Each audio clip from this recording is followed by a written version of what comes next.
नमस्कार, राधे राधे साथियों। आरपीएससी तरंग पे आपका स्वागत है। मैं आशा करती हूँ आप सब अच्छे होंगे। तो जैसे कि भाई आप सबकी डिमांड आ रही थी कि साइंस जो है विज्ञान की क्लासेज स्टार्ट की जाए, तो चलिए भाई विज्ञान की क्लासेज जो है ये आपकी स्टार्ट कर दी जाती है। तो इससे पहले थोड़ा सा अगर आप चाहें तो हम सिलेबस को पहले डिस्कस कर लेते हैं। तो ये है भाई आपका जनरल साइंस का सिलेबस, ठीक है। तो पहला चैप्टर अपना यहाँ पर है एटम्स एंड मॉलिक्यूल्स, क्या है, परमाणु अणु है। फिर सेकंड चैप्टर है केमिकल रिएक्शन और इक्वेशन, जो रासायनिक अभिक्रिया और समीकरण है।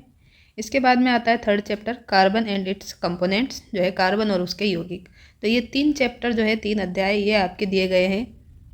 किससे रिलेटेड? रसायन विज्ञान, मतलब केमिस्ट्री से रिलेटेड। ओके, तो पहले हम यहीं से स्टार्ट करेंगे। फिर आपका ये फिजिक्स जो है भौतिक विज्ञान का सिलेबस है। यहाँ पे forces and law of motion, बल और गति के नियम। वर्क एंड एनर्जी है, कार्य और ऊर्जा। इलेक्ट्रिसिटी है, विद्युत धारा। और नया अभी ये टॉपिक जोड़ा है साउंड, ध्वनि, ठीक है। तो ये जो 4 चैप्टर हैं ये किसके अंतर्गत आएंगे आपके? ये आएंगे फिजिक्स के अंतर्गत। इसके बाद में आपका यहाँ से आप देखेंगे तो ये है टिश्यूज़, ऊतक। फिर नेक्स्ट चैप्टर है कंट्रोल एंड कोऑर्डिनेशन, नियंत्रण और समन्वय। फिर है हेरिडिटी एंड एवोल्यूशन, जो वंशानुगत वाला है। फिर मैनेजमेंट ऑफ नेचुरल रिसोर्सेज, प्राकृतिक संसाधनों का जो है प्रबंधन करना है। देन है प्रोटेक्शन ऑफ एनवायरनमेंट, पर्यावरण का संरक्षण करना है। फिर है बायोडाइवर्सिटी एंड सस्टेनेबल डेवलपमेंट, जैव विविधता और जो है अपने सतत विकास। फिर ये सारा का सारा जो सिलेबस है यहाँ तक का, ये आपका किसके अंतर्गत आता है? सभी को पता होगा, ये आएगा आपका बायोलॉजी के अंतर्गत। फिर यहाँ से जो हाईलाइट किया है ये अभी नया ऐड किया हुआ है, तो ये आपको समझ में आ रहा होगा कि ये है अपना करंट से रिलेटेड जो है उसमें ये अपना आएगा। तो साइंस इन डेली लाइफ, ठीक है। डेली लाइफ में जो भी, जैसे हमें कभी जैसे नमक हम खाते हैं तो नमक का फॉर्मूला वगैरह याद होना चाहिए। ऐसे ही बहुत सारी चीज़ें हैं जो डेली लाइफ में अपन यूज़ करते हैं, तो उससे रिलेटेड क्वेश्चन यहाँ पे जनरल लाइफ से पूछे जा सकते हैं। फिर है रीसेंट डेवलपमेंट, जो भी साइंस और टेक में रीसेंट डेवलपमेंट है तो वो सब अपने को देखना है। फिर है traditional knowledge system of India in science. तो ये सारे के सारे जो टॉपिक हैं ये करंट से रिलेटेड ज़्यादा हैं। बाकी जो अपना स्टैटिक पार्ट है एनसीईआरटी बेस्ड में, तो वो फिजिक्स, केमिस्ट्री और बायो में मिला के जो है हमारे कुछ यहाँ पे चैप्टर्स हैं। जैसा कि 3 चैप्टर तो अपने ये रसायन विज्ञान में है, और 1, 2 और 3 और 4 चैप्टर फिजिक्स में हैं। और यहाँ पर 1, 2, 3, 4 और ये 5 और 6, तो लगभग 6 जो है ये बायोलॉजी में है, ठीक है। तो ये आपके हो जाते हैं 13 चैप्टर। 13 चैप्टर तो आपको बिल्कुल अच्छे से करने हैं, ओके। और साथ साथ में आप साइंस टेक की जो भी पीआईबी की न्यूज़ वगैरह आती रहती है, इसरो वगैरह की, तो वो सब आप अपने स्तर पे अभी से देखते रहेंगे तो अच्छा रहेगा, ठीक है। तो बाकी का जो स्टैटिक पार्ट है इसको अपन अच्छे से कवर करने की कोशिश करेंगे। क्लास अपनी रहेगी नोट्स मेकिंग पैटर्न पे ही, जो भी मेरे द्वारा बनाए गए हैंड रिटन नोट्स हैं उन्हीं के द्वारा आपकी क्लासेज रहेंगी। और जो भी प्रीवियस ईयर क्वेश्चंस पूछे गए हैं वो भी मैं साथ साथ आपको बताती जाऊंगी। देखो टाइपिंग करने का भी देखो टाइम नहीं है, इसलिए मैं आपको बोल के साथ साथ में बताती जाऊंगी कि यहाँ पर ये वाला क्वेश्चन इस तरह से पूछा गया था, तो आपको वहाँ पे वो ध्यान देना है। और बाकी अगर कोई भी प्रॉब्लम हो तो आप बता सकते हैं, तो आपका रिस्पॉन्स अच्छा आएगा तो हम सारी क्लासेस कंटिन्यू कर पाएंगे, क्योंकि आपके कहने पर ही ये क्लासेस स्टार्ट की जा रही है, ओके। तो उम्मीद है कि आपकी थोड़ी हेल्प होगी और आपका जो भी कॉन्सेप्ट है वो क्लियर हो, और साथ में जिसका कॉन्सेप्ट क्लियर है पहले से तो अच्छी बात है, और रिवीजन भी होता रहे, ठीक है। तो चलिए आज अपना पहला चैप्टर है एटम्स एंड मॉलिक्यूल्स, इसकी ओर अपन चलते हैं। तो देखिए ये हमारा चैप्टर है पदार्थ की संरचना और अणु, ये अपन को देखना है यहाँ पर। तो चलिए सबसे पहले हम यहाँ पे देखेंगे कि ये द्रव्य क्या होता है, ठीक है। द्रव्य या पदार्थ, ये शब्द आपके सामने आएगा बार बार कभी कभी। तो द्रव्य और पदार्थ जो है ये क्या होता है? इंग्लिश में इसको अपन मैटर बोलते हैं, ठीक है। अब ये द्रव्य अलग है और ये आपने द्रव देखा होगा, ये अलग है, ठीक है। बोथ आर डिफरेंट, तो कंफ्यूज नहीं होना है यहाँ पर, ठीक है। द्रव अलग है, इसको अपन क्या कहते हैं? लिक्विड। और इसको कहते हैं द्रव्य को मैटर। पहली बात तो ये हो गई। अब ये क्या है पहले ये अपन समझते हैं। तो द्रव्य जो है इसका मतलब सिंपल सा ये है कि जो भी वस्तु है वो क्या करे? स्थान घेरे, उसी को अपन क्या कहते हैं? द्रव्य कहते हैं, या फिर पदार्थ बोल दीजिए, ठीक है। तो वो पदार्थ भी दे सकता है आपको या फिर द्रव्य देगा, तो आपको परेशान नहीं होना है। द्रव्य शब्द आते ही आपके दिमाग में ये आना चाहिए कि द्रव्य का मतलब क्या है? प्रत्येक वस्तु जो क्या करे? स्थान घेरे, जिसमें क्या हो, द्रव्यमान हो। क्या हो भाई, जो वस्तु स्थान घेरे और उसमें क्या हो, द्रव्यमान हो।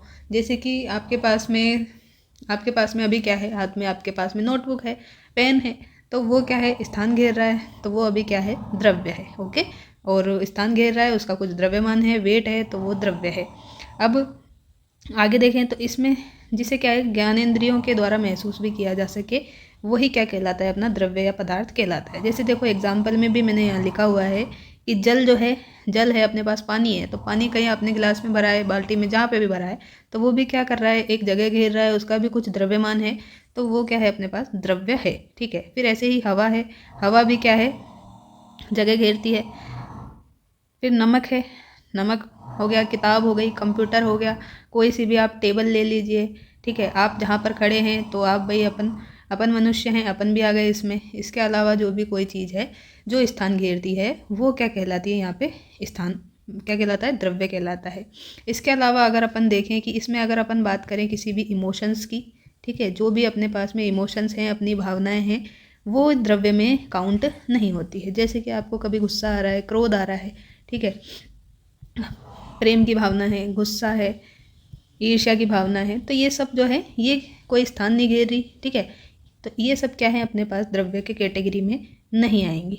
ओके, तो ये आपको बेसिक यहाँ पे पता चला कि द्रव्य क्या है, पदार्थ क्या है। द्रव अलग है, जो द्रव है ना, ये द्रव दिख रहा है, ये आपको, ये द्रव्य जो है, इसी के 3 पार्ट हम करेंगे आगे जाके, ठोस, द्रव और गैस। तो उसमें ये द्रव आएगा आपका लिक्विड वाला, तो ये अलग है, इससे कंफ्यूज नहीं होना है। ओके, तो ये मैं बार बार आपको इसीलिए बता रही हूँ क्योंकि आप गलती कर जाते हैं यहाँ पर। तो ये हमारा हो गया। अब जो द्रव्य है, इसके गुणधर्म देख लेते हैं, इसकी प्रॉपर्टीज़ क्या है। तो इनके बीच में क्या होता है, गैप होता है। क्या होता है, जो इनके बीच में कण है, जो भी इनके कण हैं, जैसे ये मान लीजिए एक गिलास है, इसमें ये पानी भरा हुआ है। ठीक है, तो इसमें जो भी ये सारे के सारे पानी भरा हुआ है, ये सारे के सारे क्या है, कण हैं। तो इनके बीच में कुछ ना कुछ यहाँ पे आपको ये गैप दिखाई दे रहा है। तो ये जो गैप है, ये इनके बीच में होता है। और ये कण जो है बिल्कुल निरंतर क्या करते रहते हैं, गति करते रहते हैं। ये ऐसा नहीं है कि एक जगह ही स्थिर रहेंगे, तो ये हमेशा क्या होते हैं, गतिशील होते हैं और एक दूसरे को क्या करते हैं, अट्रैक्ट करते हैं। क्या करते हैं, एक दूसरे को अट्रैक्ट करते हैं, आकर्षित करते हैं। ठीक है, तो ये द्रव्य की बात हो गई। अब हम क्या कर सकते हैं, इसको डिवाइड कर सकते हैं। अवयवों के आधार पे द्रव को अपन डिवाइड कर सकते हैं। तो ये थोड़ा जो भी आपको ब्लर दिख रहा है ना, तो ये मैं यहाँ पे लिखती जा रही हूँ, तो आप वहाँ पे देखें। ठीक है, तो अवयवों के आधार पे 2 टाइप के होते हैं, क्या, द्रव्य। 2 टाइप के हैं, कौन कौन से, शुद्ध द्रव्य है, एक है अशुद्ध द्रव्य। तो ये जो शुद्ध अशुद्ध है, इसकी बात अपन अब यहाँ पे देख लेते हैं। शुद्ध को तो अपन क्या बोलते हैं, प्योर मैटर, अशुद्ध को बोलते हैं इम्प्योर मैटर। अब शुद्ध का मतलब तो सीधा सीधा आपको समझ में आ रहा है। देखो, अब अपने पास में द्रव्य है, मैटर है, अब आपको ये नहीं पता कि भाई वो कौन सा है, शुद्ध है या अशुद्ध है। तो आप यहाँ पे सोच सकते हैं कि शुद्ध होगा या अशुद्ध होगा। तो इसी से पता चल रहा है कि भाई जो अपने 2 टाइप के मैटर हो गए हैं। तो मैटर ये हो गया, एक ही तरह के जो भी हैं घटक हो, उसमें अवयव हो, तो उसको तो शुद्ध बोल देंगे, प्योर बोल देंगे। और अशुद्ध में क्या है कि भाई अशुद्ध में एक से ज़्यादा टाइप के मैटर आ जाए, अवयव आ जाए उसमें, तो उसको क्या बोलते हैं अपन, अशुद्ध द्रव्य बोलते हैं। जैसे कि अब आप यहाँ पे देखिए कि शुद्ध द्रव्य जो हैं, इसके एग्जाम्पल क्या है, लोहा है, सोना है, जल है और ऑक्सीजन है। अब इसके अलावा अशुद्ध में क्या आ जाएगा, तो अशुद्ध में आ जाएंगे अपने जो भी कोल्ड ड्रिंक्स वगैरह रहती है, शीतल पेय आ जाएगा, मिट्टी आ जाएगी। जैसे मिट्टी है, तो मिट्टी में क्या हो रहा है, मिट्टी में कंकड़ भी मिला हुआ है, ठीक है, कचरा भी है, थोड़ा बहुत जो भी है, तो ये सब के सब मिल जाते हैं। तो ये क्या है, इनमें अशुद्धि आ जाती है, एक तरह की चीज़ नहीं है यहाँ पे। ये देखो अलग अलग चीज़ें हैं, इसलिए ये अशुद्ध द्रव्य की कैटेगरी में जाते हैं। और शुद्ध में देखो लोहा है, तो लोहा जो है, चाहे आप लोहे का 1 टुकड़ा लीजिए, चाहे 2 टुकड़े लीजिए, ठीक है, तो सारे के सारे सेम ही रहेंगे यहाँ पर। तो लोहा जो है ये हो गया। ऐसे ही गोल्ड की बात कर लेते हैं, चांदी की, जल की, तो इनका क्या है, एक निश्चित अनुपात होता है। जैसे जल है, तो जल का सूत्र होता है ये H2O, इसकी बात अपन आगे करेंगे। लेकिन यहाँ पे ये भी है कि देखो H का मतलब यहाँ पे हाइड्रोजन है, ये अपन आगे समझेंगे, अभी मैं आपको थोड़ा सा बता देती हूँ। हाइड्रोजन है H का मतलब, और O का मतलब है ऑक्सीजन। अब यहाँ पे जो आपको दिख रहा है कि H जो है, इसके नीचे यहाँ 2 लिखा है, तो हाइड्रोजन यहाँ पर कितने हैं, 2 है, और ऑक्सीजन जो है 1 है। तो यहाँ पे इनका जो भी द्रव्यमान है वो निश्चित है, फिक्स है यहाँ पर। इसके अलावा यहाँ पे कुछ भी नहीं आ सकता, हाइड्रोजन और ऑक्सीजन के अलावा यहाँ कुछ भी नहीं आ सकता। इसलिए यहाँ पे एक ही तरह के जो घटक है, अवयव है, इसलिए जो जल है, वाटर है, वो क्या है, शुद्ध द्रव्य है। ऐसे ही ऑक्सीजन है, तो ऑक्सीजन जो है ये है अपने पास में, ठीक है। तो ऑक्सीजन भी क्या है अपना, 2 ऑक्सीजन यहाँ पे ये ऐसे ऐसे मिल जाते हैं तो ऑक्सीजन गैस अपनी ये बन जाती है। तो यहाँ पर ये सारी बात अपनी हुई है। अब अपन क्या करते हैं कि जो द्रव्य की अवस्थाएं हैं उसको डिवाइड करते हैं, ठीक है। तो जो हमने आगे देखा था कि ये द्रव अलग है, वही बात यहाँ पे आने वाली है। तो देखो अपने पास में क्या क्या है, तो देखो यहाँ पर अपने पास में आ जाएगा क्या, स्टेट ऑफ मैटर लिखा हुआ है यहाँ पे, द्रव्य की अवस्था। तो ये होता है कितने टाइप का, 5 टाइप का होता है। जनरली आपके काम आएगी ये ठोस, द्रव और गैस, ओके। तो देखिए यहाँ पे अपन देख सकते हैं कि हमारे पास में एक तो क्या है, कोई दीवार है, ठीक है। दीवार मान लीजिए, टेबल मान लीजिए, कुछ भी मान लीजिए। फिर अपने पास में क्या है, वायु देख लेते हैं अपन, और एक जल जो है ये ले लेते हैं। जो दीवार है, टेबल है, तो उसके जो भी कण हैं वो क्या है, बिल्कुल ही पास पास हैं, ठीक है। तो उसके कण क्या है, बिल्कुल पास पास हैं। तो उसमें क्या होगा, आकर्षण जो है वो ज़्यादा होगा, आकार उसका निश्चित है, ठीक है। जो दीवार है भाई उसका आकार क्या है, निश्चित है। ऐसे ही वायु है, तो वायु के जो कण हैं उनमें क्या होगा, ज़्यादा वो है, कण उसके दूर दूर रहेंगे, ठीक है, कण इसके दूर दूर रहेंगे। और जो जल है इसके कण थोड़े से क्या है, पास पास रहते हैं, ठीक है। तो इसके कण थोड़े से पास में हैं, इसलिए इनमें आकर्षण जो है थोड़ा सा पाया जाता है। अब देखो यहाँ पे अपन ने क्या देखा कि ये दीवार है, टेबल है, तो ये क्या है, एक ठोस है, ठीक है। ठोस है, क्या है, सॉलिड है। वायु है, तो वायु क्या है, एक जगह से दूसरी जगह जा रही है, आप यहाँ से वहाँ जा सकते हैं, ठीक है। वैसे ही हवा जो है वो यहाँ से वहाँ इधर उधर जा सकती है। तो ये जो वायु है ना, इसी को अपन ये गैस, ठीक है, इसको ये मान लीजिए। और जल है, जल जो है वो आपका क्या है, लिक्विड है। तो ये अपनी तीनों अवस्थाओं का अपन ने एग्जाम्पल यहाँ पे देख लिया। अब वही बात यहाँ पे लिखी हुई है। तो ठोस है, द्रव है, गैस है, फिर आती है एक अवस्था जिसको अपन प्लाज्मा कहते हैं, और फिर बोस आइंस्टाइन कंडेंसेट जो है, ये 2 अवस्थाएं और रहती है। जनरली आपके 1, 2 और 3 नंबर की ही पूछी जाती है। तो ठोस जो है इसको अपन सॉलिड बोलते हैं, इनमें जो है आकार निश्चित होता है और आयतन भी निश्चित होता है, ओके। द्रव जो है लिक्विड, जैसे कि पानी की बात करें तो पानी का जो है आकार वो अनिश्चित है। जैसे आपने गिलास में पानी भरा है तो गिलास का आकार ले लेगा, कटोरी में भर दिया तो कटोरी का आकार ले लेगा, ठीक है। लेकिन जो पानी है, जैसे 100 ml है तो पानी 100 ml ही रहेगा। ये नहीं कि आपने गिलास में भर दिया तो वो क्या हो गया भाई, 150 ml हो गया, ऐसा नहीं होगा। पानी 100 ml ही रहेगा, चाहे आप गिलास में भरें, चाहे आप किसी जार में भर दें, ठीक है। किसी में भी पानी भरेंगे ये 100 ml ही रहेगा। तो यही बात यहाँ लिखी है कि जो द्रव है उनका आकार अनिश्चित होता है, आकार अनिश्चित होता है, लेकिन जो है उनका आयतन जो है, वॉल्यूम, वो क्या होता है, निश्चित होता है, फिक्स होता है, 100 का 100 ही रहेगा। ऐसे ही अब बात करें गैस की, तो गैस जो है उनका जो है आकार भी अनिश्चित होता है और आयतन भी अनिश्चित होता है। दोनों ही चीज़ें यहाँ पे फिक्स उसकी नहीं होती है। किसकी बात कर रहे हैं, गैस की, ओके। तो आई होप कि यहाँ तक आपका सब क्लियर हो गया होगा। अब आगे देखें तो ये है, कुछ फुल फॉर्म है गैस हैं ये, जैसे देखो एलपीजी है, सीएनजी है। कभी कभी इनका डायरेक्ट ही फुल फॉर्म पूछ लेता है, तो मैंने लिख दिया यहाँ पर। एलपीजी का मतलब है लिक्विड पेट्रोलियम गैस, और सीएनजी का मतलब है कंप्रेस्ड नेचुरल गैस। तो एलपीजी वाला तो अपने जो रसोई में अपन खाना वाना बनाते हैं तो उसके लिए जो यूज़ करते हैं, तो गैस सिलेंडर है ये, ठीक है। और वैसे ही ये सीएनजी है, तो सीएनजी का कंप्रेस्ड नेचुरल गैस है, संपीड़ित प्राकृतिक गैस हिंदी में बोले तो। और ये जो है कार वगैरह में ये काम में आती है, ठीक है। कार हो गया, ऑटो हो गया, इन सब में ये उनको चलाने के लिए ये सीएनजी भरवाते हैं। फिर अब अपन आगे देखें तो हम बात करेंगे अब आगे परमाणु की, ठीक है। तो परमाणु की बात करेंगे। परमाणु की खोज पूछ ले डायरेक्ट तो वो की है डाल्टन ने। किसने की है परमाणु की खोज, डाल्टन नाम के वैज्ञानिक थे, इन्होंने की थी। कब, 1808 में की थी, ठीक है। तो यहाँ तक आपका सब क्लियर हो गया होगा। अब देखो परमाणु से मिलके बनेगा क्या, अब सब देखेंगे हम कि ये सब क्या होते हैं। पहले एक बार आप यहाँ पे देख लीजिए रफली कि किससे मिलकर क्या बना होता है। तो परमाणु है एटम, सबसे छोटी इकाई पूछ ले तो ये परमाणु आंसर हो जाएगा। फिर परमाणु से मिलके बनेगा क्या, अणु, मॉलिक्यूल। देन फिर इससे मिलके बनेगा अपना तत्व, एलिमेंट। फिर बन जाएगा अपना यौगिक कंपाउंड, और लास्ट में बनेगा फिर इससे मिलके मिश्रण। तो इस तरह से ये चेन चलती है। कभी कभी पूछ लेता है कि सबसे छोटी जो है अविभाज्य इकाई क्या है, तो ये आपको बताना पड़ेगा, फिर परमाणु है। ओके, अब परमाणु से मिलके बनते हैं अणु, अणु से मिलके तत्व, तत्व से यौगिक और फिर मिश्रण।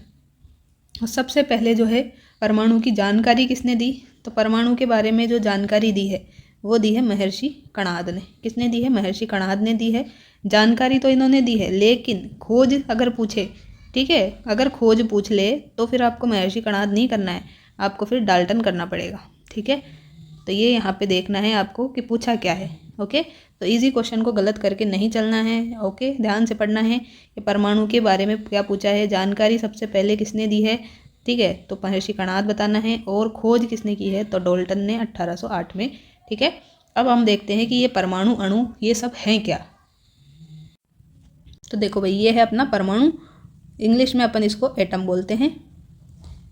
और जो द्रव्य हमने डिस्कस किए हैं ना, द्रव्य जो है जिसमें सॉलिड आ गया, गैस आ गया, अपना लिक्विड आ गया, प्लाज्मा हो गया, और बोस आइंस्टीन वाली अवस्था आ गई, सारी की सारी जो है ना, उसमें सबसे सूक्ष्मतम अविभाज्य कण है, मतलब इसको तोड़ा नहीं जा सकता। सबसे छोटा जो अणु क्या है, कण है, उसको ही हम परमाणु कहते हैं। द्रव्यों के सूक्ष्मतम अविभाज्य कण को ही परमाणु कहते हैं।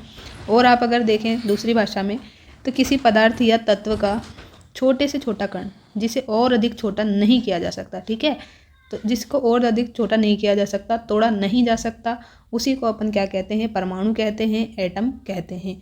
अब इनका आकार कितना होता है, तो इनका आकार होता है 10 की घात -10 मीटर। कितना होता है? 10 की घात -10 मीटर होता है। माइनस देखो, एक ये होता है 10 की घात, जैसे मैंने लिखा 1, ठीक है, तो इसका मतलब क्या है 10। अब मैंने लिख दिया 10 की घात 2, इसका मतलब है 10 × 10, 10 को 2 बार यहाँ पे गुणा कर दिया, जितनी घात है उतनी बार गुणा। ऐसे ही अब मैंने लिखा 10 की घात -1, तो इसका मतलब यहाँ पे क्या हो गया है कि मैं यहाँ पर 1 में 10 का भाग दे दूँगी। ऐसे ही यहाँ पे 10 की घात -2 है, मतलब 1 बटा क्या करना पड़ेगा, 10 × 10। तो इसी तरह यहाँ जब लिखा है 10 की घात -10, तो इसका मतलब आपको क्या समझना है, 1 बटा 10 की घात -10, ये सॉरी 1 बटा 10 की घात 10, तो यहाँ पे आपको ये 1 बटा 10 × 10 10 बार करना पड़ेगा। ठीक है, तो इस तरह से ये अपने कैलकुलेशन में आगे भी काम आएगा। तो ये आपको बेसिक चीज़ें हैं कि भाई ये माइनस में पावर लगाई है तो इसका मतलब क्या है, ये मैथ में भी मैंने आपको आराम से खूब बता दिया है। अगर आपने क्लासेस ली होंगी तो आपको सब क्लियर होगा, नहीं ली है तो आगे आपको ही प्रॉब्लम आ सकती है। थोड़ा सा इन चीज़ों का ध्यान रखते हुए चलेंगे तो अच्छा रहेगा। तो परमाणु के बारे में अपन ने यहाँ पे देख लिया, सबसे सीधा सा यही मतलब है कि भाई इसको तोड़ा नहीं जा सकता, अविभाज्य कण है, सबसे सूक्ष्मतम है। कई बार डायरेक्ट ये क्वेश्चन ही पूछा गया है, ऑप्शन में आपको दिया रहता है परमाणु, अणु, यौगिक, तत्व, ठीक है, तो वहाँ पे आंसर होगा कि सबसे सूक्ष्मतम अविभाज्य कण अपना परमाणु है, एटम है। इसका आकार जो है, साइज कितना होता है, 10 की घात -10 मीटर होता है। अब परमाणु जो है ये मिलके क्या बनाते हैं, अणु बनाते हैं और आयन बनाते हैं। क्या बनाते हैं? अणु, मॉलिक्यूल बनाएंगे, और आयन ये बनाएंगे। तो अब देख लेते हैं भाई कि अणु क्या होते हैं, ठीक है, अणु क्या होते हैं, मॉलिक्यूल्स क्या होते हैं, ये भी अपन देख ही लेते हैं। सीक्वेंस से ही चलेंगे पूरा। परमाणु से क्या बना, अणु, अणु से मिलेगा तत्व, तत्व से फिर यौगिक, फिर मिश्रण, ठीक है, तो यही सब देखना है अपने को। अणु जो है, 2 परमाणु जो है इनसे मिलके बन जाता है, ठीक है, ये एक परमाणु है, ये अपना दूसरा परमाणु है, इन दोनों को अपन ने जोड़ दिया तो अपने पास में क्या आ जाएगा, अणु बन जाएगा, मॉलिक्यूल बन जाएगा। तो परमाणु की तुलना में अणु क्या होते हैं, अधिक स्थायी होते हैं, क्योंकि ये क्या होते हैं भाई, 2 या 2 से ज़्यादा परमाणु से मिलके बने होते हैं, ठीक है। कोई इंसान देखो अकेला है तो वो थोड़ा कमज़ोर रहेगा, ऐसे ही 2 इंसान हो गए, सॉरी हाँ, तो अगर कहीं 2 व्यक्ति हैं साथ में तो वो थोड़े से क्या होंगे, पावरफुल होंगे। 2 या 2 से ज़्यादा हो गए, 3 हो गए, 4 हो गए, तो वो सब पावरफुल होंगे बजाय कि एक अकेले इंसान के, ठीक है। तो अकेले कौन है, अकेले है परमाणु, तो वो थोड़ा सा कमज़ोर है, किससे, अणु से। तो ये बेसिक सी चीज़ थी जो अपन को पता है यहाँ पे। इसलिए अणु क्या है भाई, अधिक स्थायी होता है, ठीक है। तो परमाणुओं से मिलके क्या बन गया, अपना अणु बन गया। अब अणु में देखिए तो नमक का अणु होता है अपने पास में, ऐसे ही फास्फोरस का भी अणु होता है, ये ऑक्सीजन है, ये अपने हाइड्रोजन गैस है। तो इन सब में क्या हो रहा है, देखो यहाँ पे नमक जो है इसका सूत्र होता है अपने पास NaCl। क्या होता है, NaCl। अभी देखेंगे कि ये Na क्या है और Cl क्या है, ठीक है, तो ये भी आगे देख लेंगे। अभी थोड़ा सा आप पेशेंस बना के रखिए, सब चीज़ हम देखेंगे। फास्फोरस का अणु, तो फास्फोरस का भी अपने पास अणु होता है। फास्फोरस का प्रतीक चिन्ह क्या होता है ये भी हम आगे देखेंगे। O2, O का मतलब क्या है? ऑक्सीजन। तो O और O दो ऑक्सीजन मिलके जो है बनती है अपनी ऑक्सीजन गैस O2। ऐसे ही हाइड्रोजन और हाइड्रोजन मिलके बनता है हाइड्रोजन गैस। तो ये सारे के सारे देखो यहाँ पे दो हैं, तो ये इस तरह से एक ये हाइड्रोजन का परमाणु था, एक ये था, इन दोनों को मिलके ये H2 एक अणु बन गया है अपना। ये बात बस यहाँ पे समझाई हुई है, और ज़्यादा कुछ भी बड़ी बात यहाँ पे नहीं है। तो आई होप आपको क्लियर हो गई होगी। अब अगर बात करें तत्व की, ठीक है, तो अब बात करते हैं अपन तत्व की, एलिमेंट की। तो एलिमेंट तत्व क्या होते हैं? एक ही प्रकार के परमाणु के समूह को तत्व कहते हैं। क्या कहते हैं? एक ही प्रकार के जो परमाणु हैं उनके ग्रुप को क्या कहते हैं? तत्व कहते हैं, एलिमेंट कहते हैं। अब देखो यहाँ पे एक ही तरह के जो परमाणु हैं उनका मतलब क्या है कहने का इनका? तो देखो एकल परमाणु तत्व होते हैं, कुछ द्विपरमाणु भी होते हैं, कुछ का होते हैं बहुपरमाणु होते हैं। तो यहाँ पे देखो एकल परमाणु में तो कौन आ जाएंगे? जो सिर्फ क्या रहेंगे? सिंगल ही रहेंगे, ठीक है। जिनको भाई सिंगल ही रहना है, अकेले ही रहना पसंद है, वो किसी के साथ में दोस्ती यारी नहीं करते हैं, वो अपने अलग ही जोन में रहते हैं, ठीक है। तो ये वाले कौन है भाई? ऐसे प्राणी कौन है ये अपन को देखना है। तो होते हैं कुछ, ठीक है। तो एकल वाले में अपने आ जाएंगे, एक तो क्या आएगा? चांदी, ठीक है। क्या आएगा? चांदी। चांदी का प्रतीक चिन्ह Ag होता है, तो Ag भी अपन आगे याद कर लेंगे। अभी आप देख लो यहाँ पे क्या क्या होते हैं। तो Ag जो है ये है चांदी, ये सिंगल ही रहेगी भाई, किसी के साथ में नहीं जाएगी। फिर है लोहा, ठीक है, लोहा है। फिर है एल्यूमिनियम Al, फिर है Au, ये है सोना अपना, ठीक है। फिर जिनोन है, रेडोन है, हीलियम गैस है और आर्गन गैस है। तो ये सारे के सारे हमेशा सिंगल ही आएंगे। चांदी हो गया, सोना हो गया आपका, सोने को Au से लिखते हैं, जेनॉन हो गया, रेडोन गैस हो गई, लोहा हो गया, एल्यूमिनियम, हीलियम और आर्गन गैस। ये सारे के सारे एकल परमाणु ही तत्व हैं। अब द्विपरमाणु की बात करें तो द्विपरमाणु में आ जाएगा अपना हाइड्रोजन, ठीक है। तो ये हाइड्रोजन गैस H और H मिलके। ऐसे ही नाइट्रोजन है तो ये N2 हो गया। फिर ऑक्सीजन है तो ये ऑक्सीजन गैस हो गई O2। ये सारे के सारे क्या है? द्विपरमाणु तत्व है, ठीक है। यहाँ पे देखो H2 है, यहाँ पे N2 है, ऐसे ही यहाँ पे O2 है। अब बहुपरमाणु की बात करें तो बहुपरमाणु में आ जाएगा अपना सल्फर। सल्फर जो है 8 सल्फर से मिलके ये बनता है, ठीक है। तो S8 होता है ये। ऐसे ही ऑक्सीजन, ऑक्सीजन अपन ने ये लिख लिया भाई O2, लेकिन O3 आ जाए तो O3 को अपन ऑक्सीजन नहीं कहते, उसको ओजोन कहते हैं, ठीक है। ओजोन गैस जो है वो उसका सूत्र पूछ लेता है कभी कभी, तो O3 है, तो कंफ्यूज नहीं हो इसलिए मैंने यहाँ पे लिख दिया है, ओके। तो तत्व की भी अपन ने यहाँ पे बात कर ली है, एलिमेंट की, ठीक है। तो ये क्या होंगे भाई? एक ही तरह के जो भी परमाणु समूह हैं उनसे मिलके बने होते हैं, उसी को अपन तत्व कह देते हैं। अब बात करते हैं किसकी? परमाणुकता की, एटोमिसिटी की। तो किसी भी अणु की जो संरचना है उसमें उपस्थित तत्व के परमाणुओं की जो संख्या है उसी को हम क्या कहते हैं? एटोमिसिटी कहते हैं। सीधा सा मतलब क्या है कि देखो एग्जाम्पल के थ्रू देखिए, जो ये बात है ना वही यहाँ पे बताइए इन्होंने। देखो O2 की परमाणुकता पूछे तो कितने यहाँ पे जो है ऑक्सीजन जुड़े हुए हैं, बस वही उसकी क्या है? परमाणुकता है। सीधी सी बात यही है कि देखो O2 में कितने ऑक्सीजन जुड़े हुए हैं, एक तो ये हो गया, दूसरा ये हो गया, तो इसकी परमाणुकता एटोमिसिटी क्या हो गई? दो हो गई।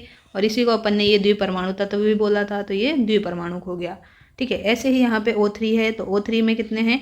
एक ऑक्सीजन, ये दूसरा, ये तीसरा, ठीक है। तो ये O3 की परमाणुकता ओजोन की पूछ ले तो फिर आपको क्या बताना है? 3 त्रिपरमाणु तत्व है।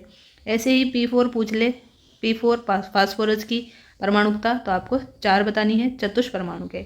अब आपको क्या दे सकता है वो? ये तीनों फॉर्मूले ना दे करके डायरेक्ट ही दे सकता है कि आप क्या करो, ऑक्सीजन की परमाणुकता बताओ, तो ये फॉर्मूला आपको याद होना चाहिए, तभी तो आप बताओगे कितने ऑक्सीजन जुड़े हुए हैं, तो 2 हो गए। ओजोन का फॉर्मूला O3 नहीं दिया, डायरेक्ट पूछ लिया, तो कितने फॉर्मूला याद होना चाहिए पहला तो कि O3 है, फिर O3 है, तो कितने यहाँ पे ऑक्सीजन जुड़े हैं भाई? 3, तो 3 इसकी परमाणुकता हो गई। ऐसे ही फास्फोरस की, तो फास्फोरस की यहाँ पे हो जाएगा फॉर्मूला P4 होता है, तो ये 4 जो है फास्फोरस यहाँ पे जुड़े हैं, इसीलिए यहाँ पे इसकी परमाणुकता एटोमिसिटी 4 है और ये चतुष्परमाणु तत्व है, ठीक है।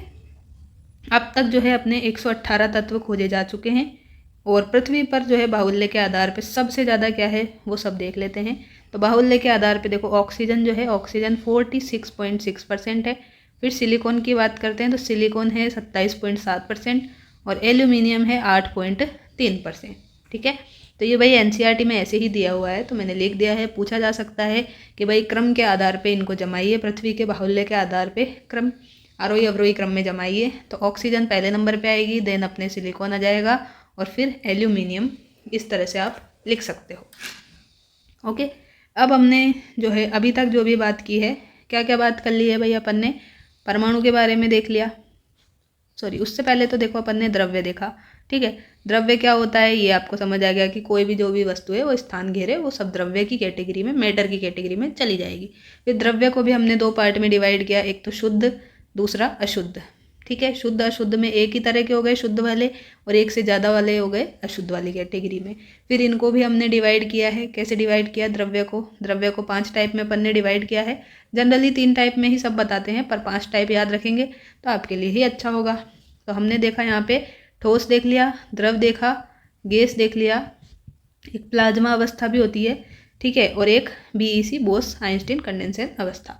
तो ये 5 अवस्थाएं अपन ने देखी। ठोस में जो है आकार वगैरह, आकार, आयतन, और द्रव का और गैस का, इन तीनों का ये सब अपन ने देखा। उसके बाद में हम कहाँ पर आए? हम आए परमाणु पे। ठीक है, परमाणु क्या होता है? परमाणु सूक्ष्मतम इकाई है। फिर हमने देखा कि अणु क्या है, तो 2 जो परमाणु है, 2 या 2 से ज़्यादा, तो उनसे मिलके अणु बन जाता है। फिर हमने देखा कि तत्व क्या है, तत्व देखा, तत्व की डेफिनेशन देखी, और कितने जो है यहाँ पे एकल परमाणु है, सिंह 2 परमाणु है, ये सब देख लिया यहाँ पर। और फिर हमने देखा क्या बात की, किसकी? हमने ये परमाणुकता की, है ना। तो परमाणुकता की बात की। तो इतना सब अपन ने अभी तक देख लिया है। तो आई होप ये सब चीज़ आपकी क्लियर हुई होगी।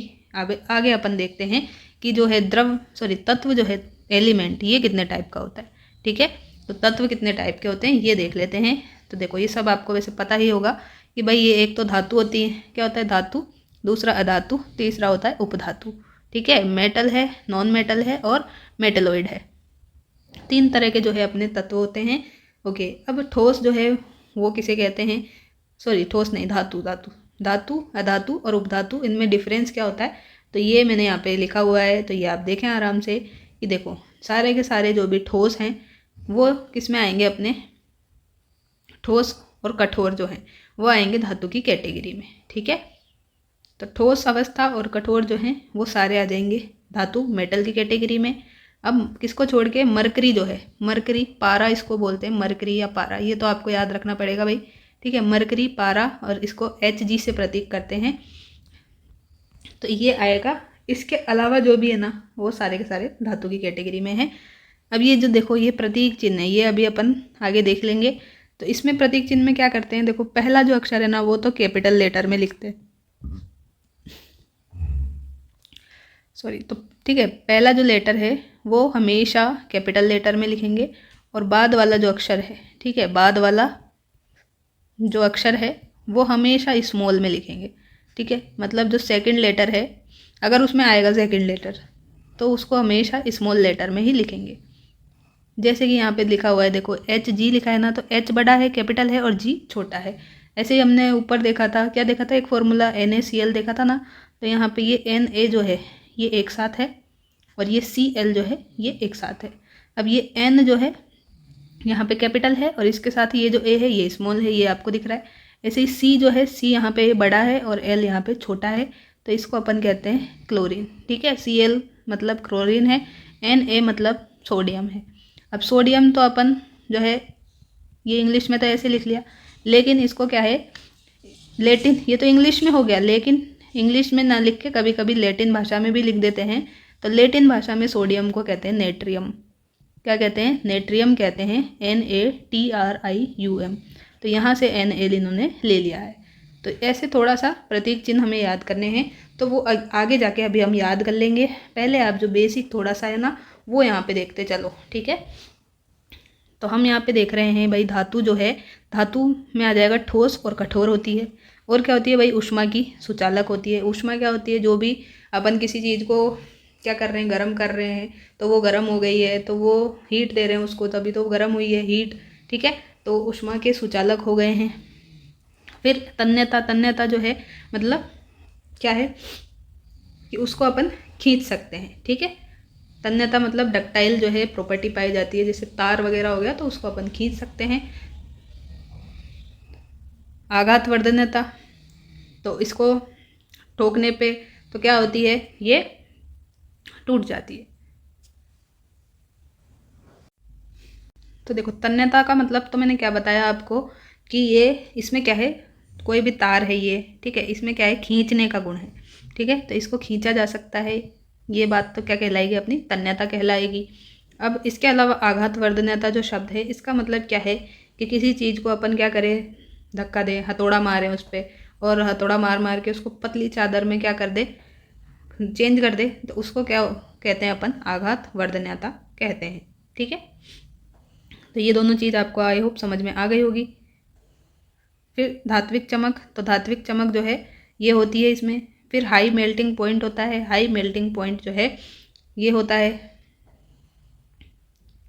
अब इसके एग्जाम्पल क्या हैं धातु के, तो धातु के एग्जाम्पल है, एक तो ये Au मतलब सोना है, ठीक है, Ag का मतलब है चांदी, Fe मतलब फेरस, तो इसका मतलब है लोहा, और Al का मतलब है एल्यूमिनियम, और K का मतलब है अपना क्या, सोडियम पोटेशियम। ठीक है, तो ये सारे के सारे क्या है, धातु हैं। Au का मतलब है सोना, देखो सोना हो गया, चांदी हो गया, लोहा हो गया, एल्यूमिनियम, और ये हो गया अपना पोटेशियम। मैंने शायद अभी कैल्शियम बोल दिया था, हाँ तो पोटेशियम है। तो ये सारे के सारे इसके एग्जाम्पल है। अब इसका अपवाद जो है, अपवाद क्या आ जाएगा इसका, मरकरी, ठीक है, मरकरी, या फिर इस Hg बोल दो, या फिर पारा बोल दो। ये सब क्या, ये क्या होता है, ये जो है ये ठोस नहीं होता, ये क्या होता है, लिक्विड होता है। क्या होता है, ये लिक्विड होता है, द्रव अवस्था में होता है ये, ठीक है। और जो हम देख रहे हैं कि भाई धातुएं क्या होती है, धातुएं तो सारी की सारी ठोस होती हैं, ठीक है, सॉलिड होती हैं। यहाँ पे क्या है भाई, ये अपवाद है, कौन सा, पारा, ये हमेशा लिक्विड फॉर्म में ही रहेगा। तो ये हमने क्या देखा, धातुएं देख ली हैं। अब अगर अपन देखें तो अधातु की बात करते हैं। अधातु क्या है, अधातु ठोस भी हो सकती है, द्रव और गैस, तीनों अवस्थाओं में से कोई सी भी हो सकती है। सॉलिड भी हो सकती है, लिक्विड भी, और गैस, कोई सी भी अवस्था में हो सकती है। और विद्युत और ऊष्मा की क्या होती है, कुचालक होती है, ठीक है, विद्युत और ऊष्मा दोनों की ही कुचालक होती हैं। फिर चमकीली भी नहीं होती भाई, चमकती भी नहीं है, ये प्रतिध्वनिपूर्ण भी नहीं होती है। आघात वर्धन्यता का गुण भी इसमें नहीं पाया जाता है, इसको ठोक पीट कर कई पतली चादर में नहीं चेंज किया जा सकता।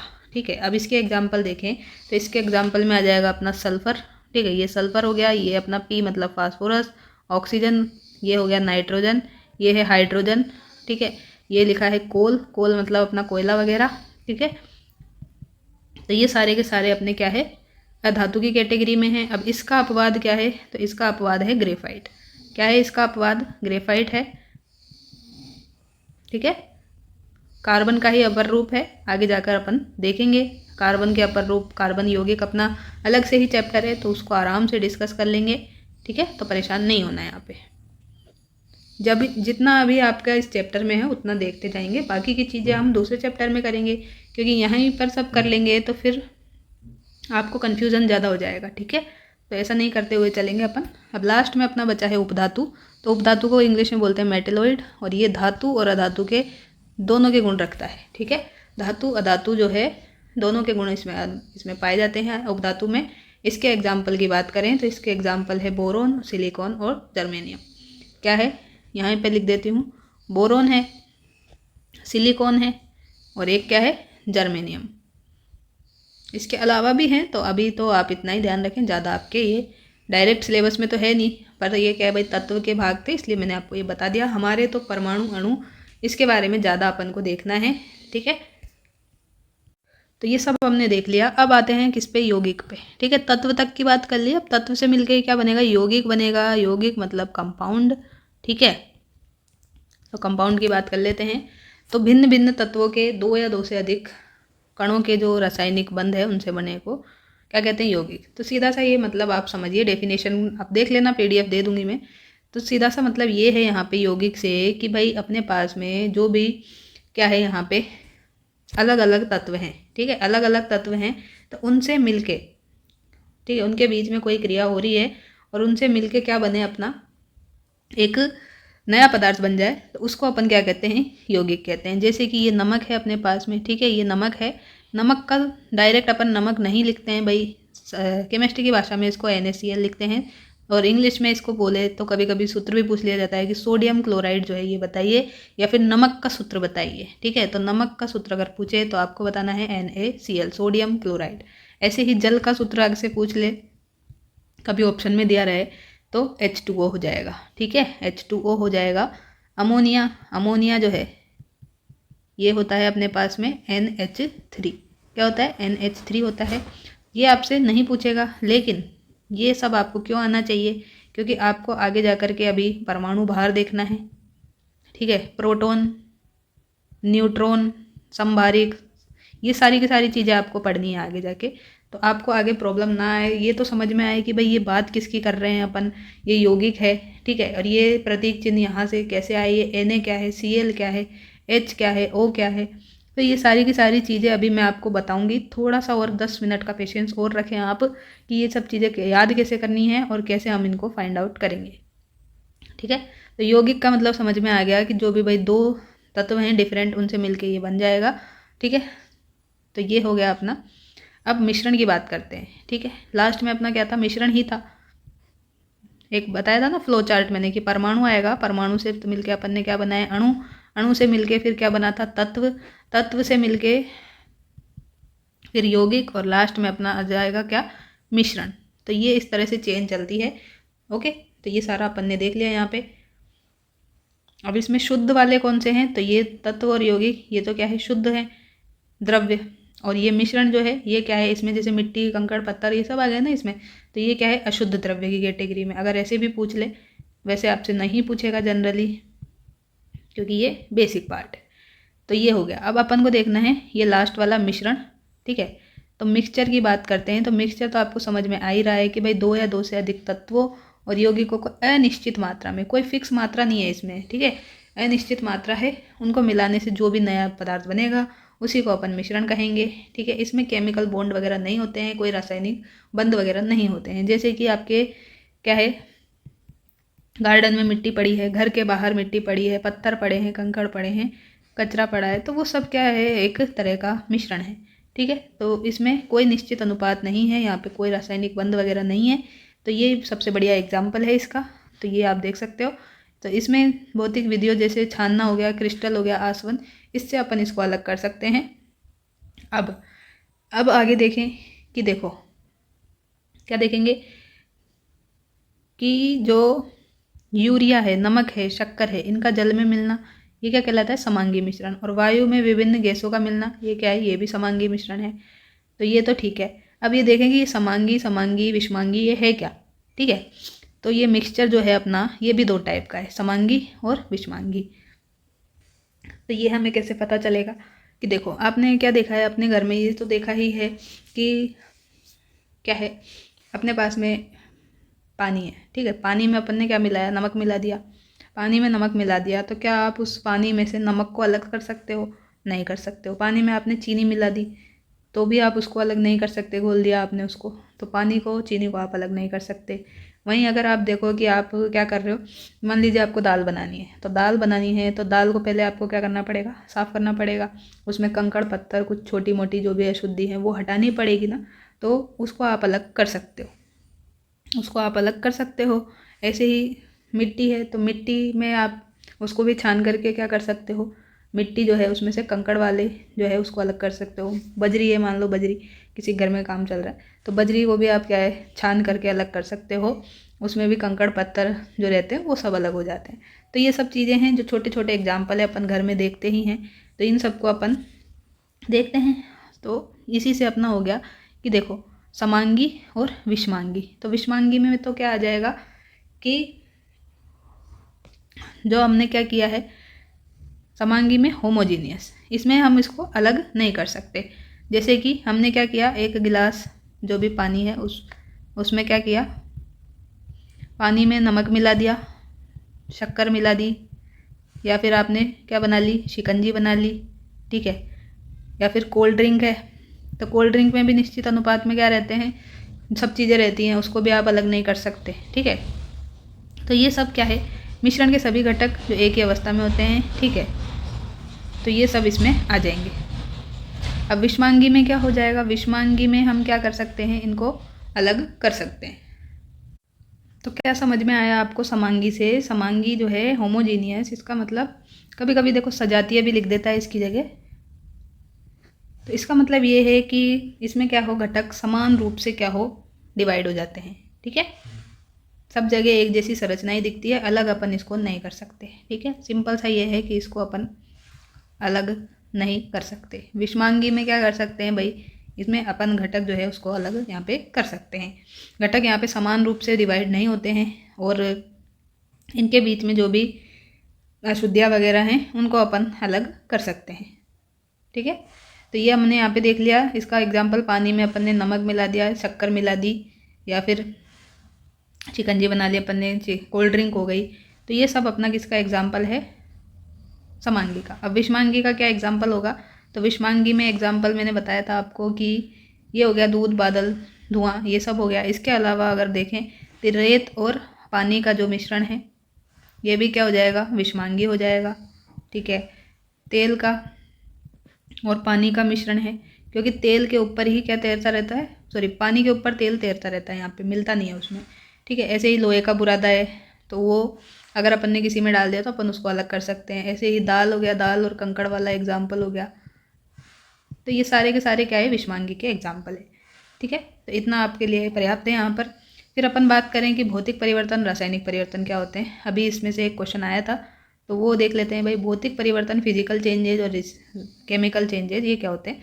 तो भौतिक में तो ये है कि जिसमें सारे के सारे रासायनिक गुण तो सेम हो और भौतिक गुण क्या हो जाए, चेंज हो जाए। ठीक है, जैसे कि तो देखो भौतिक गुण जो है उनमें चेंज हो। अब ये भौतिक गुण, रासायनिक गुण क्या है, तो देखो भौतिक गुण मतलब क्या है कि आकार हो गया और उसकी अवस्था हो गई, उनमें क्या हो, चेंज हो, और नया पदार्थ यहाँ पे नहीं बनता। क्या बोला यहाँ पे, नया पदार्थ नहीं बनता है यहाँ पर, किसमें, भौतिक परिवर्तन में। और ये हमेशा क्या होते हैं, उत्क्रमणीय होते हैं, रिवर्सिबल होते हैं। ठीक है, रिवर्सिबल होते हैं ये। जैसे कि बर्फ़ का पिघलना वगैरह हो गया, बर्फ़ को गर्म करने पे जल बन जाता है, बर्फ़ का पिघलना हो गया। ठीक है, अब रासायनिक की बात करें तो रासायनिक में क्या आ जाएगा अपने पास में, इसमें हो जाएगा अपने कि इसमें जो भी रासायनिक गुण हैं उनमें परिवर्तन होता है और नए पदार्थ यहाँ पे बन जाते हैं। क्या होता है, रासायनिक जो भी गुण हैं उनमें क्या होता है, चेंजेज होकर के नया जो है पदार्थ यहाँ पे बन जाता है। ओके, तो इनके एग्जाम्पल से ही क्वेश्चन पूछा था। तो यहाँ पे पहला, तो यहाँ पे भौतिक का एग्जाम्पल क्या है, बर्फ़ को गर्म करने पे जल बन जाता है। ठीक है, ये लिखा हुआ है भाई H2O और ये लिखा है सॉलिड। ठीक है, मतलब ये बर्फ़ है, यहाँ पे भी H2O लेकिन यहाँ लिखा है ब्रैकेट में L, मतलब ये लिक्विड है, ये जल है। और हमने ये तीर का निशान लगाया, ये त्रिभुज सा बनाया, त्रिभुज सा मतलब यहाँ पे इसको ऊष्मा दे रहे हैं अपन, गर्म कर रहे हैं इसको। ठीक है, तो ये इस तरह से केमिकल रिएक्शंस को अपन लिख देते हैं। ठीक है, तो पहला एग्जाम्पल तो ये हो गया कि बर्फ़ का पिघल कर क्या बनना, पानी बनना, क्योंकि बर्फ़ भी क्या है, एक तरह का पानी ही है, और पानी बना तो पानी से पानी ही बना, यहाँ पे पानी का पानी ही हो गया। फिर कागज़ का फटना। ठीक है, तो ये भाई एक कागज़ है, A4 साइज शीट है, मैंने इसको फाड़ दिया, यहाँ से काट दिया इस तरह, तो भी ये कागज़ ही तो है, कागज़ के टुकड़े कर दिए बस मैंने। लेकिन ये ऐसा थोड़ी है कि कागज़ की जगह ये प्लास्टिक बन गया, ऐसा थोड़ी होगा। यहाँ पे कागज़ है पहले भी, लेकिन तोड़ा मैंने इसको तो ये कागज़ के टुकड़े बन गए। तो ये भी क्या है, एक तरह का भौतिक परिवर्तन है। ऐसे ही क्या है, पानी जो है, पानी का क्या है, भाप में चेंज होना। यहाँ तो हमने बर्फ़ से पानी करा, पानी जो है वो क्या है, भाप बन के उड़ रहा है, तो ये भी पानी है, और भाप जो है वाष्प, ये भी क्या है, पानी ही है। तो चेंज यहाँ पे कुछ भी नहीं हो रहा है। ठीक है, ऐसे ही चीनी का पानी में घुलना। तो ये सारे के सारे क्या है, अपने हमेशा भौतिक जो है एग्जाम्पल है भौतिक परिवर्तन के। ठोस मोम जो है उसका पिघलना, क्या है, ठोस मोम जो है उसका पिघलना, ये क्या है, ये भी अपना भौतिक का परिवर्तन का ही एग्जाम्पल है। अब इधर देखें रासायनिक में, तो रासायनिक के एग्जाम्पल क्या हो जाएंगे, कार्बन है, कार्बन को अपन ने क्या किया, ऑक्सीजन के साथ में जला दिया, तो क्या बन गया अपना, CO2 बन जाता है। ठीक है, तो ये कार्बन है, ये ऑक्सीजन गैस है, और इनको अपन ने यहाँ पे गर्म कर दिया, तो हमारे पास में CO2 कार्बन डाइऑक्साइड गैस बन गई है। तो ये देखो कार्बन था, ऑक्सीजन था, इन दोनों को अपन ने गर्म किया, एक अभिक्रिया कराई, तो ये क्या बन गया अपने पास में, CO2 नया ही प्रोडक्ट बन गया है, कार्बन डाइऑक्साइड गैस। तो बस हमें यही याद रखना है कि भाई जो रासायनिक परिवर्तन है उसमें तो हमारे पास में क्या होता है, नया पदार्थ बन जाता है, ठीक है। और ये क्या होता है, मूल पदार्थ से अलग होता है। जो जैसे कार्बन था, ऑक्सीजन था, तो इनसे यहाँ पे ये कार्बन डाइऑक्साइड डिफरेंट है, ये है। और इसको वापस से इसमें अपन चेंज नहीं कर सकते। यहाँ पे ये क्या होती है, चेंज इसको नहीं किया जा सकता। तो ये हमने यहाँ पे देख लिया। अब रासायनिक संरचना बदल गई यहाँ पर, ओके। फिर ये हमेशा क्या होती है, अपरिवर्तनीय होती है, मतलब इनको अपन वापस से यहाँ पे चेंज नहीं कर सकते। तो एग्जाम्पल और क्या हो जाएगा कि ये तो एक तो हो गया कि ये दहन वाला हो जाएगा, ठीक है। रासायनिक परिवर्तन में दहन का मतलब हो गया जलाना, ठीक है, मतलब ऑक्सीजन से क्रिया कराना, ये हो गया। फिर ऐसे ही हम इसका एग्जाम्पल लिख सकते हैं जंग लगना, ठीक है। तो लोहा है, उस पर अगर जंग लगता है तो वो भी क्या है, एक नया ही प्रोडक्ट बनता है। ऐसे ही मोमबत्ती का जलना, यहाँ तो क्या लिखा है, मोम का पिघलना, ठीक है। अगर मोमबत्ती है वो पिघल गई तो भी क्या है, अपने पास में मोम ही गिरेगा वापस से, तो वो भौतिक में जाएगा। लेकिन यहाँ पे देखो, अगर उसने दे दिया कि मोमबत्ती का जलना, तो मोमबत्ती का जलना शब्द जब आ गया यहाँ पर, तो वो किस में जाएगा, अपने रासायनिक परिवर्तन में। कई बार ये पूछा जाता है कंफ्यूज करने के लिए, मोमबत्ती का जलना और मोम का पिघलना, तो ये दोनों ऑप्शन में रहते हैं, तो कई बार गलती हो जाती है यहाँ पर। तो इन सबको आप यहाँ पे अच्छे से देखें। और अभी जो क्वेश्चन आपके पूछा गया था, तो वो क्या पूछा गया था, तो आप सबको ध्यान में होगा कि साग सब्जी वाला एक क्वेश्चन था, वो आपसे पूछा गया था कि साग सब्जी का जो है बनना, तो वो क्वेश्चन आपसे पूछा गया था। तो उसका आंसर भी आपको, आई होप अब तो आपने ढूंढ लिया होगा, पहले नहीं पता था तो कल की क्लास जो है वापस से हम यहीं से स्टार्ट करेंगे और उसका आंसर भी आपको बताना है, ठीक है। तो मिलते हैं नेक्स्ट क्लास में, तब तक के लिए आपको क्लास कैसी लगी है तो ये ज़रूर बताएं, ठीक है। थोड़ा सा आपको PDF जो है वो दिखने में प्रॉब्लम हो सकती है, क्योंकि यहाँ पे देखो अलग जो है पेन से अपन PDF जो है बनाते हैं, तो थोड़ा सा क्वालिटी है ना लो हो जाती है। और PDF जो है मैं तो एडोब जो है इसमें बनाती हूँ। अगर आपको कुछ और ऐप पता हो जिसमें और अच्छी क्वालिटी आती हो तो वो भी आप बता सकते हो, ठीक है। तो बाकी आपके लिए और अच्छे से अच्छी क्लास लाने की कोशिश करेंगे, ठीक है। तो बाकी की जो भी आपकी कोई क्वेरी हो तो वो आप कमेंट सेक्शन में या फिर टेलीग्राम पे जो अपना अलग से ग्रुप बनाया हुआ है तो वहाँ पे आप भेज सकते हैं, ठीक है। तो अभी जो है आपकी साइंस की क्लासेज ही कंटिन्यू रहेंगी, बाद में जो है अगला जो अपना सब्जेक्ट है वो भी जल्दी ही तैयार करने की कोशिश की जा रही है, ठीक है। तब तक के लिए आपको क्या करना है कि अभी मैथ्स का टेस्ट और आपका साइंस की क्लासेज ये दो हैं, ये आपके चलेगा, ठीक है। लगभग 15 जो है मार्क्स का ये आपके पूरा है। ज़्यादातर जो बच्चे अपने से जुड़े हुए हैं सभी आर्ट्स बैकग्राउंड से ही हैं, तो मैं यही चाहती हूँ कि भाई आपका मैथ और साइंस इसकी वजह से जो सिलेक्शन ना रुके। देखो जो भी आपके आर्ट्स के सब्जेक्ट हैं, हिस्ट्री का हो गया, पॉलिटी हो गया, ज्योग्राफी वगैरह, कल्चर वगैरह, तो वो सब आपका अच्छा ही होगा। और उसमें भी अगर थोड़ी बहुत भी कहीं पर भी कमी है तो मैं उसके लिए प्रयास करूँगी, ये नहीं कह रही कि मैं उसके लिए बिल्कुल प्रयास नहीं करूँगी, लेकिन आप जो है ये जो मार्क है ना इनको बिल्कुल इंश्योर कर लीजिए कि 15 में से एटलीस्ट आपके कितने 12+ तो मार्क्स आए ही, कैसा ही भी चाहे से पेपर आ जाए। अभी वाला पेपर आए, इससे भी खतरनाक पेपर आ जाए, तो आपको 12 से ज़्यादा नंबर का टारगेट रखना है और आप ज़रूर ही ऐसा कर लेंगे। क्योंकि देखो मैंने आपको मैथ्स की भी बहुत सारी क्लासेस दे दी हैं, आपके कहने पर ही दी थी, ठीक है। पहले भी पढ़ाया था लेकिन आपका रिस्पॉन्स अच्छा नहीं आया, फिर आपने कहा कि चलिए मैम दोबारा से, तो मैंने वापस से कोशिश की है। आपने अब वो क्लासेस कितनी देखी है कितनी नहीं देखी ये आपके ऊपर निर्भर करता है। देखो मैं मेरी तरफ से पूरा प्रयास कर रही हूँ, अपना समय जो है वो आपके लिए यहाँ पर डेडिकेटेड किया हुआ है एक स्लॉट, तो थोड़ा सा आप भी प्रयास कीजिए।